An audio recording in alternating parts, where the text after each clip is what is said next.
Hey guys, welcome back to another movie review. It's been a minute, both since I've done one and also since I saw the movie in question that I am reviewing, but it is Toy Story 5, which I went and saw on Father's Day with my dad. Kimmy and I took him.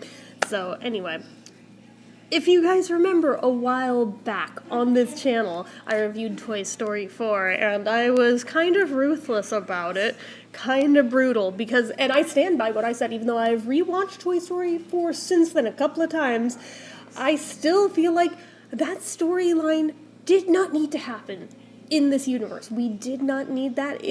You could delete it and lose nothing from the canon of the universe, honestly. I still feel that way.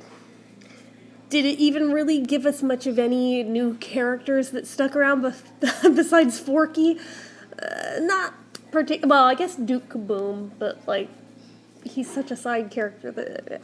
Anyway, beside the point. So, all of the ads for Toy Story 5 definitely painted one kind of a narrative. They bait and switched us on a couple things. One, they bait and switched us into thinking this is very much going to be a Woody and Buzz story. Spoiler, it's not. I mean, they're both in it, but this is not really like their moment to shine the way it usually is.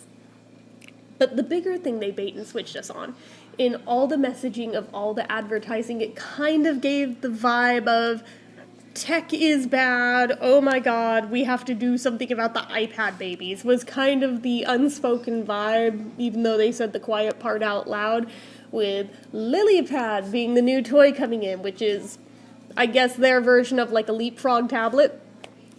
But anyway, they made it quite clear quite early on that they're doing the whole technophobic Luddite thing. But when you watch this movie, that's not exactly what they do. They do it some. They do it a little. We're not gonna, pretend they don't. But that's not the big takeaway. Nor is it even the big bad, even. Even LilyPad gets a full, story arc of, villain to good guy arc in this. So, it's not quite the story so much. I mean, this one, Bonnie's a little bit older. Most of the old toys are still there. Same old, getting older. Her interests haven't really shifted. She's also still socially awkward, hasn't really made friends at school. She wants to. She desperately wants to. Right down to showing, these kids that live, a couple houses away from her, and they're just, outside, and her parents encourage her to go say hi, go try to make friends. And they immediately think she's weird. And then they have iPads. Well, not iPad. Well, I'll use it interchangeably with tablets, but they have tablets. She does not. Turns out most of these kids have tablets, and she's the only one who doesn't.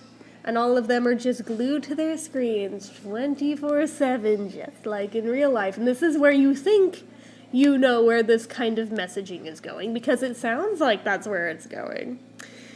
Right down to she ends up having to get one just to fit in. It has its own, built-in social media for, the local kids, I guess. She thinks she immediately made friends, but turns out they're mean girls. They're mean girls.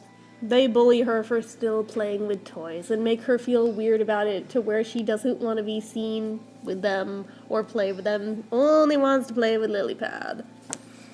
Great. Meanwhile, there's, subplots going on in the toy room with, Buzz and Jessie. Apparently, Buzz wants to propose to Jessie in this one.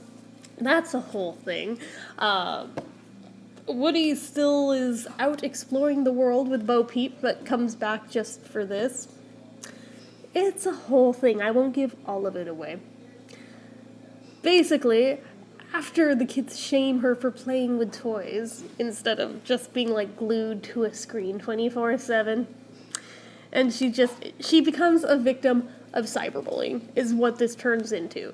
And she doesn't know how to speak up about it. She doesn't know how to tell her parents what's going on, or what's making her cry, which, I mean, there's a pretty simple, no-brainer there. If I think most parents would think to look at the kid's screen, try to investigate why they're so upset. But then we would have no movie, so I guess they kind of had to do it that way. which I guess in some instances is realistic, but not all, because I think plenty of parents would look into it. Hers did not, though.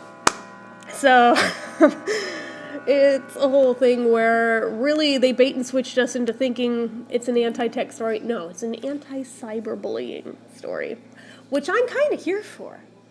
What I wasn't prepared for was how much more emotionally invested I got in this one. It, like, hit so many different specific nerves to where I was just like, oh, I was not emotionally prepared for any of this going in, nor was I prepared to cry through as much of that movie as I did. And it was not just me. My dad even cried through a good portion of the movie. This one, it's like for everything Toy Story 4 lacked, this one made up for on steroids. All it was to where it's like, okay, you know, there's got to be a happy medium somewhere between these two polarities, right? But basically, I mean, we revisit Jesse's Emily's story again for the millionth time over. Like, in amongst all of, I mean, if you don't want spoilers, tap out here. But, otherwise, listen. You know how she has her original address written on her leg? She kind of gets discarded at one point, not on purpose, by mistake. And this elderly couple, very well-intentioned, drive it to the address that is written on her, which is Emily's old house, the old ranch that she grew up on. Except there's obviously a new family that lives there now. It's not Emily anymore. But it's still a horse ranch, and it's still a horse girl who lives there. Her name is Blaze. And I immediately emotionally resonated with this character. Horse girl, Briar horse collection across shelves and shelves and shelves. I was like, oh, girl after my own heart. Quirky, weird girl who's used to being socially ostracized the whole 10 yards. I was like, oh my god, she's me. I was not prepared to feel this called out.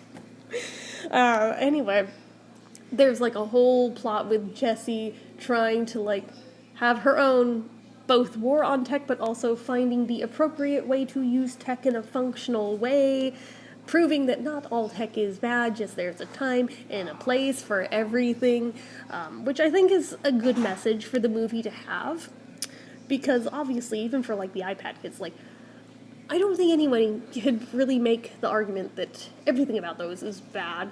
However, everything in moderation, right? I think that's one of the takeaways here, too. Anyways, so there's that whole thing of her trying to get back to Bonnie and the whole 9 yards. The toys from Bonnie's nursery are trying to get to her to save her. It's kind of a clusterfuck, a little bit. There's a lot going on all at once.